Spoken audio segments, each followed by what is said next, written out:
Making a mask is a fun and inexpensive way to prepare for Halloween or a masquerade party.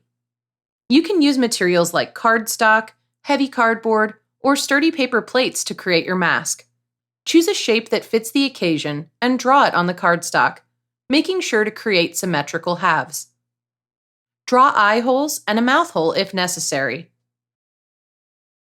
Then cut them out using an X-Acto knife or scissors.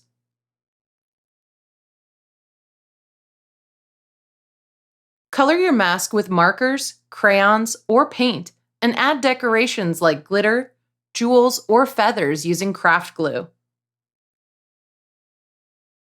Let the mask dry completely before cutting it out and attaching ribbon or string to wear it. Alternatively, you can attach a handle using a chopstick or dowel. Keep your mask dry to prevent tearing and store it flat so it holds its shape. Protect it from dust and preserve the colors by spraying it with aerosol hairspray.